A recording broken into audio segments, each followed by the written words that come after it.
اعوذ باللہ من الشیطان الرجیم بسم اللہ الرحمن الرحیم. خواتین و حضرات السلام علیکم ورحمۃ اللہ وبرکاتہ. مغفرتہ پروگرام احکام شریعت اور فقہ حنفی سے متعلقہ مسائل کے ساتھ آپ کی خدمت میں حاضری کا شرف حاصل ہے.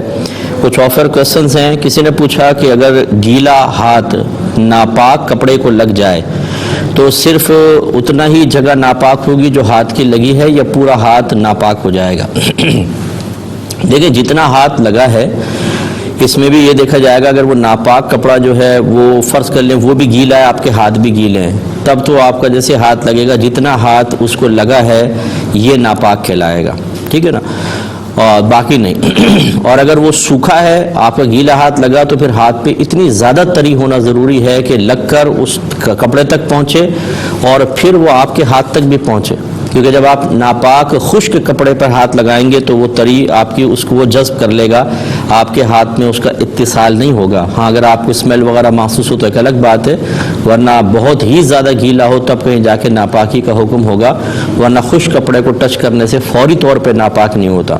پانی کا مسئلہ یہ ہوتا ہے کہ پانی کے اندر اگر ایک طرف بھی قطرہ گرا اور وہ چھوٹا حوض جیسے ٹب ہے، بالٹی ہے، تو فوراً پورے پانی کو ناپاک کہہ دیں گے، کیونکہ اس میں نجاست تیزی سے سرایت کرتی ہے. جبکہ آپ کا ہاتھ گیلا ہو تو ایسا نہیں ہوتا کہ جتنا گیلا ہے اس میں تیزی سے سرایت کر جائے، بلکہ وہ وہیں پر رہے گی، کیونکہ یہ پانی مایا نہیں ہے کہ اس کے اندر سرایت کر جائے. اس لیے ہاتھ اتنا ہی ناپاک ہوگا جتنی جگہ پر اگر نجاست لگی ہے تو. ایک انہوں نے کہا کہ جمعے کی جو سنتیں پڑھتے ہیں نوافل وغیرہ، اس میں جمعے کی نیت کریں گے یا ظہر کی نیت کریں گے؟ دیکھیں اس میں جمعے کی نیت کریں گے. جس پر جمعہ فرض ہے اس دن اس پر ظہر فرض نہیں ہوتی ہے، تو آپ جمعے کے 2 فرض ادا کریں، اس میں بھی جمعے کی نیت ہوگی، ظہر کی نہیں. باقی جتنے سنن پہلے کی بعد کی ہیں سب میں جمعے کی نیت کرنی ہوگی. ایک ہی کوشچن کیا کہ اگر کوئی مسلمان کسی غیر مسلم عورت سے نکاح کر لے تو کیا ہم اس مسلمان کو کافر کہہ سکتے ہیں کہ وہ کافر ہو گیا؟ یا اسی طرح اگر کوئی مسلمان عورت غیر مسلم سے نکاح کر لے تو کیا یہ کفر ہوگا؟ تو دیکھیں کفر تو نہیں ہوگا. ہاں اگر اس نے کفر کو صحیح سمجھ کر، اس کو حق سمجھ کر، اس کے عقائد باطلہ کو درست قرار دیتے ہوئے کہا کہ بھئی یہ مذہب بالکل ٹھیک ہے، چلو میں مسلمان رہ کر نکاح کر رہا ہوں، تو پھر تو اس وجہ سے، نکاح کی وجہ سے نہیں، اس وجہ سے کہ اس نے عقائد باطلہ کو درست کہہ دیا، پھر یہ دائرہ اسلام سے خارج ہوگا. لیکن اگر کوئی مسلمان ہے، فرض کر لیں کسی غیر مسلم عورت سے نکاح کرتا ہے، اب وہ نکاح جائز ہے ناجائز اس پہ ہم بعد میں کسی اور ٹائم کلام کریں گے. ابھی صرف مسئلہ یہ ہے کہ اگر غیر مسلم عورت سے نکاح کیا تو اس کے ایمان پر کوئی فرق نہیں پڑے گا، بشرطے کہ یہ اپنے اسلام پر، ایمان پر مطمئن ہے اور دوسرے کے عقائد باطلہ کو باطل ہی قرار دیتا ہے، تو یہ بالکل مسلمان رہے گا. ایسی کوئی عورت اگر غیر مسلم سے نکاح کرتی ہے تو نکاح کو تو ہم باطل قرار دیں گے، لیکن اس نکاح کی وجہ سے اس عورت کو کافرہ کہنا یہ شرعاً جائز نہیں ہوگا. یہ کہتے ہیں کہ میں کسی گناہ سے بچنے کی غرض سے عشاء کی نماز تھوڑا دیر سے پڑھتا ہوں. اب وہ گناہ کیا ہے، کیوں بچنے کی نیت کرتے ہیں، انہوں نے نہیں لکھا. اور جب میں دیر سے جب عشاء پڑھتا ہوں تو سستی آ جاتی ہے، تو کیا میں منافق ہو گیا ہوں؟ کیونکہ منافقین کی یہ صفات لکھی ہے کہ وہ دیر سے نماز پڑھتے ہیں اور سستی کے ساتھ نماز پڑھتے ہیں. دیکھیں مسئلہ یہ ہے، اور یہ عشاء کی نماز انہوں نے کہا ہے، عشاء کی نماز تھوڑی سی تاخیر سے پڑھنا یہ کوئی منافقین کی عادت نہیں تھی، بلکہ یہ تو مستحب ہے، افضل ہے. میرے آقا صلی اللہ علیہ وسلم نے ارشاد فرمایا کہ اگر مجھے اپنی امت پر مشقت کا خوف نہ ہوتا تو میں عشاء کو نصف شب تک مؤخر کر دیتا، یعنی آدھی رات تک لے کے جاتے. سرکار آدھی رات پہ جا کے نماز ادا کرتے. تو عشاء اگر تھوڑی دیر سے پڑھی اور کسی حکمت کے تحت پڑھی، خاص طور پہ جیسے آپ فرما رہے کہ کسی گناہ سے بچنے کی غرض سے آپ نے پڑھی، تو اس میں کوئی حرج نہیں ہے. اب اگر فطرتاً طبیعتاً تھوڑی بہت سستی بھی آتی ہے، اس سستی کو دور کریں. اور اس کا طریقہ یہ ہے کہ جب آپ نماز ادا کرتے ہیں تو اس کے اخروی انعام کے بارے میں غور کریں. بلا تمثیل بتا رہا ہوں کہ بالکل ایسا سمجھیں کہ جیسے آپ ایک ٹیبل تیار کرتے ہیں، بے پرواہی سے کریں تو 5 روپے کی بنے یا 500 روپے کی بنے، لیکن توجہ سے کریں تو اسی کے 5 لاکھ ملیں. تو آپ یہ بتائیے کہ اس ٹیبل کو تیار کرتے ہوئے کہ آپ پر سستی آئے گی؟ لازم بات ہے کہ نہیں؟ وہ 5 لاکھ کا تصور آپ کے اندر پھرتی پیدا کرے گا، نشاط پیدا کرے گا، توجہ اور استغراق پیدا کرے گا، اور آپ اس کو بنانے میں کوئی تکلیف محسوس نہیں کریں گے۔ انعام سستی، تکلیف، پریشانی کو دور کر دیتا ہے۔ تو بس جو آپ نماز ادا کر رہے ہیں، سمجھ لیجئے یہ اخروی چیک ہیں جن کو اللہ کی بارگاہ میں پیش کر کے ہم کیش کروائیں گے اور جنت کے انعامات ملیں گے۔ تو جب آپ اس طرح کے تصورات ذہن میں لائیں گے کہ یہ نماز کوئی بوجھ نہیں ہے، بلکہ یہ تو آخرت کی نجات کا ذریعہ ہے، اللہ کے قرب کا ذریعہ ہے، عذابات قبر کو دور کرنے کا ذریعہ ہے، ایمان کی حفاظت کا ذریعہ ہے، فحاشی اور بے حیائی سے، برائی سے بچانے کا ذریعہ ہے، میدان معاشر میں عزت اور پل صراط پر ثابت قدمی کا ذریعہ ہے، جنت الفردوس میں اعلیٰ مقام حاصل کرنے کا ذریعہ ہے، تو پھر کیسے سستی آئے گی؟ تو اس لیے اس سستی کو دور کریں۔ حکمتاً اگر آپ دیر سے کرتے ہیں تو کوئی مسئلہ نہیں ہے، لیکن اس سے کوئی آپ منافق نہیں ہوئے۔ وہ تو نماز پڑھنا نہیں چاہتے تھے، وہ سستی کر کے نماز کو جان بوجھ کے مؤخر کرتے تھے کہ موقع ایسا مل جائے کہ نماز ہی چھوڑ دے، کیونکہ وہ منافق تھے، اور وہ تھے بھی منافق اعتقادی، یعنی زبان سے نبی کو نبی تسلیم کرتے تھے، دل سے تسلیم کرتے نہیں تھے، بدترین کافر تھے وہ لوگ۔ تو ان کے اوپر اپنے آپ کو قیاس نہ کریں۔ آپ حکمتاً تھوڑا دیر کر رہے ہیں تو حرج نہیں ہے۔ سستی کو بھگانے کا طریقہ ہم نے آپ کو بتایا۔ ایک یہ بہن نے کویسچن کیا کہ کیا حمل کے دوران خلا ہو سکتا ہے یا نہیں؟ پہلے ایک بات سمجھ لیجئے کہ اگر شوہر بغیر پیسوں کے طلاق دیتا ہے اسے طلاق کہتے ہیں، اور اگر وہ پیسوں کے بدلے میں طلاق دے تو اس کو خلا کہا جاتا ہے۔ ٹھیک ہے نا؟ جیسے شوہر کہ مجھے مہر معاف کر دو، میں تمہیں طلاق دیتا ہوں، یہ 50 لاکھ دے دو، طلاق دیتا ہوں، اگر عورت اسے کر دے تو یہ خلا کہلائے گا۔ یہ جو کورٹ میں ہوتا ہے یہ خلا نہیں ہے، اس کو کہتے ہیں فسخ نکاح، یعنی چونکہ جج ون سائیڈڈ بعض اوقات وہ نکاح ختم کرتا ہے، تو فسخ مانے ختم کرنا، تو فسخ نکاح، نکاح کو ختم کرنا، لیکن عوام اس کو بھی خلا کہہ دیتی ہے، حالانکہ خلا تو شوہر کرے گا اور پیسے کے بدلے میں کرے گا۔ تو خلاصہ کلام بہرحال یہ ہے کہ حمل کے دوران طلاق بھی ہو جاتی ہے اور خلا بھی ہو جاتی ہے۔ خلا یا طلاق یا حمل جو ہے خلا یا طلاق کی راہ میں رکاوٹ نہیں ہوتا ہے، بالکل ہو جائے گی۔ ایک یہ کہتے ہیں کہ کیا ہم یہ کہہ سکتے ہیں کہ حضرت عیسیٰ علیہ السلام پر ہماری جان بھی قربان؟ کیا یہ الفاظ صرف نبی کریم صلی اللہ علیہ وسلم کے لیے کہے جا سکتے ہیں یا آپ کے علاوہ شخصیات پر بھی کہہ سکتے ہیں، اور کس کس کے لیے کہہ سکتے ہیں؟ دیکھیں بالکل کوئی حرج نہیں ہے، ہمیں حضرت عیسیٰ علیہ السلام سے بھی محبت ہے، ہمارے نبی ہیں، ہمارا ہر نبی پر ایمان ہے، لیکن اللہ تعالیٰ نے اپنے بہت ہی بڑے فضل و کرم سے ہمیں اپنے سب سے حبیب نبی، سب سے آخری نبی محمد مصطفیٰ صلی اللہ علیہ وسلم کی امت میں پیدا کیا، جو اتنا بڑا انعام ہے کہ آپ کی میری زندگی میں جتنے بھی ہمیں نعمتیں ملے ان تمام نعمتوں کو ایک طرف رکھ دیں، اور سرکار کی امت میں بحالت مسلمان اور نبی کریم سے عقیدت اور محبت رکھنے والا ہونا انعام، یہ ایک طرف رکھیں، سارے انعام کم ہیں، یہ بہت بڑا انعام ہے۔ لیکن تمام نبیوں کا ہم ادب کرتے ہیں، تعظیم کرتے ہیں، تو ان کے لیے یہ الفاظ ادا کرنا، فدا کا ابی و امی، میرے ماں باپ آپ پہ قربان ہو جائے، میں آپ پہ قربان ہو جاؤں، اس میں شرعاً کوئی حرج نہیں ہے، اور یہ الفاظ کوئی نبی کریم صلی اللہ علیہ وسلم کے لیے مخصوص نہیں کیے گئے، آپ ماں باپ کے لیے بھی کہہ سکتے ہیں، آپ معظم دینی، آپ کے کوئی پیر صاحب ہیں، آپ کے باعمل استاد ہیں، پیر باعمل ہونا چاہیے، ان کے لیے بھی الفاظ ادا کیے جا سکتے ہیں، شریعت نے اس میں کوئی قید نہیں لگائی ہے۔ ایک انہوں نے کویسچن مزید کیا ہے، لیکن میں لیتا ہوں پہلے ایک کالر ہیں۔ السلام علیکم۔ وعلیکم السلام۔ جی بھائی۔ سر میرا سوال ہے کہ ایک آدمی بیوی اور بیٹے کو کار سے نکال دیتا ہے، ٹھیک ہے، وہ دوسری شادی کرتا ہے، جی اس میں شریعت کا کیا حکم ہے؟ ٹھیک ہے، میں بتاتا ہوں۔ اور ایک اور کالر ہیں۔ السلام علیکم۔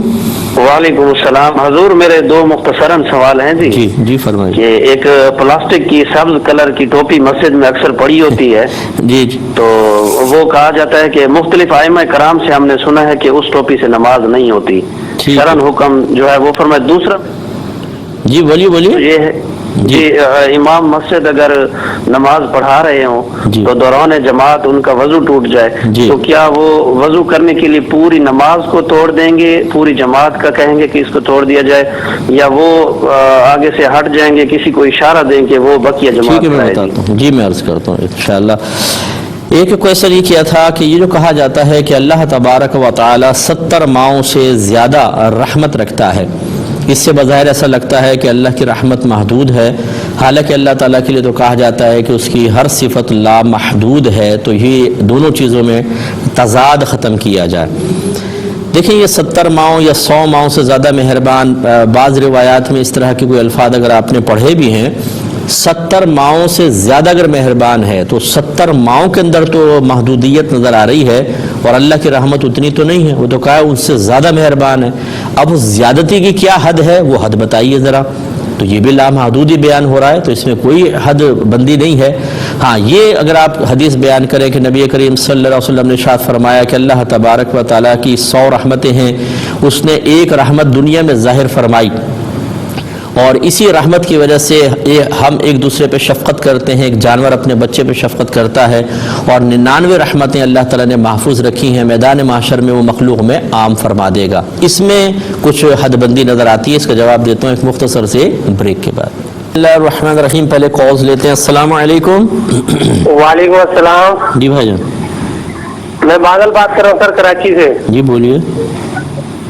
میرا سوال یہ ہے کہ جب میں کام سیکھ رہا تھا، مزدوری کرتا تھا پہلے، جی جی اس کے بعد میں نے وعدہ کیا تھا کہ میں مستری کا کام سیکھ جاؤں تو جمعے کے دن میں چھٹی کر لیتا ہوں، کام نہیں کروں گا۔ ٹھیک ہے جب میں کام سیکھ گیا اس کے بعد میں جمعے کو کام کرتا ہوں۔ ٹھیک ہے۔ اور دوسرا سوال یہ ہے کہ جیسے میں باہر ہوتا ہوں، نماز پڑھتا ہوں مسجد میں، گھر پہ آتا ہوں تو گھر پہ ہی پڑھ لیتا ہوں، کیا یہ ٹھیک ہے یا نہیں ٹھیک ہے؟ ٹھیک ہے، اور میں عرض کرتا ہوں ایک اور کالر ہیں۔ السلام علیکم۔ وعلیکم السلام مفتی صاحب، جی مجھے نا آپ سے ایک چھوٹا سا سوال ہے، اس کا نا احکام شریعت پوچھنا تھا۔ جی جی بولیے۔ شوہر نے بیوی کو فل نشے کی حالت میں طلاق بولا ہے کہ میں تمہیں 100 طلاقیں دیتا ہوں۔ ٹھیک ہے اس کا گواہ بھی اس ٹائم آدمی کوئی بھی نہیں ہے، ان کی ساس پاس ہے۔ ٹھیک ہے۔ بعد میں ساس جو ہے وہ کہتی ہیں کہ نہیں ایسے طلاق نہیں ہوئی، کیا آپ بتا سکتے ہیں کہ آیا طلاق ہو گئی ہے کہ نہیں؟ چلے میں بتاتا ہوں انشاءاللہ۔ ٹھیک ہے، تو یہ جو حدیث بیان کی کہ اللہ کی 100 رحمتیں ہیں، 100 رحمتیں سے دیکھیں یہ ایک صرف سمجھانے کے لیے ہوتا ہے۔ عربک میں بسا اوقات کسی چیز کی کثرت کو بیان کرنے کے لیے ہند سے ذکر کیے جاتے ہیں، جیسے ہم اردو محاورے میں کہتے ہیں کہ یار تمہارے پاس 1000 بار آیا لیکن تم ملتے ہی نہیں ہو، حالانکہ ہم آئے ہوتے ہیں 4-5 بار، ہم اس کو 1000 سے تعبیر کر دیتے ہیں، تو خاص 1000 کا ہندسہ مراد نہیں ہوتا۔ ایسے ہی ہمیں یہاں پر کرنا چاہیے کہ یہ نہیں ہے کہ اللہ کی 100 ہی رحمتیں ہیں، بلکہ اللہ تبارک و تعالیٰ کی رحمتوں کی کثرت بیان کرنا مقصود ہے کہ اللہ کی بہت کثیر رحمتیں جس میں سے تھوڑا سا حصہ اللہ نے ظاہر فرمایا اور باقی اس کو بروز قیامت اپنے بندوں پر ظاہر فرمائے گا۔ اور اگر 100 کا ہندسہ بھی مراد لیں تو اگر فرض کر لیں کہ اس گنتی کے اعتبار سے آپ کو ایسا لگ رہا ہے کہ یہ محدود ہے، اس میں سے ایک رحمت کتنی بڑی ہے اس کی کوئی حد نہیں ہے، دوسری رحمت کتنی بڑی ہے اس کی کوئی حد نہیں ہے، اس اعتبار سے بھی وہ لامحدود ہیں۔ تو اس لیے اللہ تبارک و تعالیٰ کی تمام صفات، اس کے علاوہ اس کی رحمت، اسی طرح اس کا غضب، یہ سب لامحدود ہے، ان کی کوئی حد نہیں ہوتی۔ ایک ہی کویسچن کیا کہ جو گھر پر مانگنے والے فقیر آ جاتے ہیں یا ہیجڑے آ جاتے ہیں، ان کو دینا کیسا ہے؟ دیکھیں اگر کوئی ایسا فقیر ہے کہ جو پیشہ ور ہے، آپ اس کو دیکھتے ہیں روزانہ آ کر مانگتا ہے، اس کے علاوہ کوئی کام نہیں کرتا اور ہر گھر سے تقریباً ملتا ہے، اس کے باوجود مانگتا رہتا ہے، اس کا مطلب ہے کہ وہ پیشہ ور ہے، ضرورت مند نہیں ہے۔ ضرورت مند ایک دو سے مانگے گا، جب ضرورت پوری ہو جائے گی تو ختم، لیکن یہ تو جو مسلسل مانگتے رہتے ہیں ان کا تو بڑا بینک بیلنس ہوتا ہے اور اچھا خاصا ان کو مطلب ملتا ہے۔ یہ الگ بات ہے کہ آگے کسی کو ان کو دینا ہوتا ہے، لیکن بہرحال یہ پیشہ ور فقیر ہیں، اور پیشہ ور فقیر کو کتنی اچھی نیت سے آپ دیں گے اس کو دینا گناہ کبیرہ ہے۔ اس کی وجہ یہ ہے کہ نبی کریم صلی اللہ علیہ وسلم نے ارشاد فرمایا جو بغیر ضرورت کے لوگوں کے سامنے دستے سوال دراز کرے وہ بروز قیامت اس حال میں آئے گا کہ اس کے چہرے پر گوشت نہیں ہوگا۔ اس کا مطلب یہ مانگنا گناہ کبیرہ، اور اس گناہ کبیرہ میں جو تعاون کرے گا وہ بھی گناہ کا مرتکب ہوگا، لہٰذا ایسے مجرم کو دینا بالکل شرعاً جائز نہیں ہے۔ ہاں اگر کوئی واقعی بیچارہ بہت ہی کمزور اور بوڑھا ہے، اپاہج ہے اور وہ پیشہ ور نہ ہو، یہ ضرور دیکھ لیں تو اس کی تھوڑی بہت مدد کر سکتے ہیں، لیکن بچنا بہتر ہے، اپنے قریب سفید پوش لوگوں کو دیکھیں۔ اچھا دوسرا جو آپ نے ہجڑا کا ذکر کیا، ان میں بھی اگر کوئی پیشہ ور ہے تو اس کو نہیں دیں، لیکن ان کا پرابلم کیا ہوتا ہے کہ ان کو بیچاروں کو کہیں کام نہیں کرنے دیتے، یہ جہاں سے گزرتے ہیں ان کے ساتھ مذاق کرنا، ہنسی مذاق، یہ عام فقیروں کے مقابلے میں بہت زیادہ مجبور اور لاچار کمیونٹی ہے۔ یہ اس اعتبار سے مجبور کہہ رہا ہوں کہ ان کو لوگ کام نہیں کرنے دیتے، یہ بیچارے کہیں اگر جاب کرنے لگیں کسی جگہ، کوئی اپنا مطلب کوئی دکان وغیرہ کھول لیں تو کیا ہوگا یہ آپ اچھی طرح جانتے ہیں۔ ان کی مجبوریاں علیحدہ ہیں، یہ بھی اگر بقدر ضرورت ان کے لیے حکم یہ ہو سکتا ہے کہ اگر بقدر ضرورت یہ مانگ رہے ہیں اپنی ضرورتیں پوری کرنے کے لیے تو ان کو دینا شرعاً جائز ہوگا۔ ایک یہ کہتے ہیں کہ میری ایک پہلے کال لے لیتے ہیں۔ السلام علیکم۔ وعلیکم السلام مفتی صاحب، ہم گجرا والا سے میں بات کر رہا ہوں، خالد بٹ جی بولیے۔ مفتی صاحب ہمارا ایک مختصر سوال یہ ہے کہ ہم سائے کو بار بار سے یہ ہے کہ تنگ نہ کرو بہت نجائز تنگ کر رہا ہے۔ کون؟ مفت ہمارا ہمسایہ ہے۔ اچھا ہمسایہ، ٹھیک ہے۔ اگر وہ نہ مانے 2 مہینے سے منتیں کریں کہ یار نہ کرو، اگر ہم اسے طلاق پورا محلہ ہی ختم کر دیں تو کوئی گناہ تو نہیں ہے؟ چلو اور ٹھیک ہے، میں عرض کرتا ہوں۔ ایک اور کالر ہیں۔ السلام علیکم۔ وعلیکم السلام۔ جی بولیے۔ ایک تو پہلا سوال یہ کہ بات کھڑے ہوتا بہن آپ کی آواز سمجھ میں نہیں آ رہی، آواز کٹ رہی ہے، ٹوٹ رہی ہے آپ کی آواز۔ جب تک مجھے مسئلہ سمجھ میں نہیں آئے گا جواب نہیں دے سکوں گا۔ دوبارہ کریں ذرا۔ میں نے فرض سماعت کری۔ آپ دوبارہ کال کر لیں، آپ کی لائن میں تھوڑا سا ڈسٹربنس ہے۔ ابھی یہ کوشچن لے لیتے ہیں۔ یہ کہتے ہیں کہ ایک شخص بیوی بیٹے کو یا بیٹی کو گھر سے باہر نکال دے اور دوسری شادی کر لے، کیا حکم شرع ہوگا؟ دیکھیں اگر تو اس طرح اس نے کیا کہ انہیں بے سہارا چھوڑ دیا، دوسری بیوی کو لے کر آیا، تو یقینی سی بات ہے یہ بہت بڑا گناہ ہے اور اس کو گناہ کبیرہ ہی کہیں گے، کیونکہ نبی کریم صلی اللہ علیہ وسلم جس گناہ کے بارے میں کوئی وعید بیان فرما دے، آخرت کی سزا بیان فرما دے، اظہار غضب فرمائے، وہ گناہ کبیرہ ہوتا ہے۔ لہذا رحمت کونین صلی اللہ علیہ وسلم نے ارشاد فرمایا کہ جس کی 2 بیویاں ہوں اور وہ ایک کو معلق چھوڑ دے، یعنی اس کا حقوق ادا نہ کرے، اس کو چھوڑ دے، دوسری کے ساتھ رہے، تو وہ بروز قیامت اس حال میں آئے گا کہ اس کی ایک جانب فالج زدہ ہوگی، یعنی بالکل کام نہیں کر رہی ہوگی، تو پتہ چلے گا 2 بیویوں میں انصاف نہیں کیا اس نے۔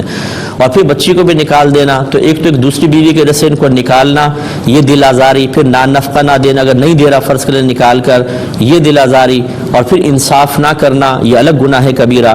تو یہ بہت ہی بری چیز ہے، اور میں اکثر یہ عرض کرتا ہوں کہ اس کے اور بہت سارے اسباب ہو سکتے ہیں، لیکن ایک بہت بڑا سبب جو ہے وہ علم حاصل نہ کرنا ہے، ماں باپ کا صحیح دینی تربیت نہ کرنا ہے۔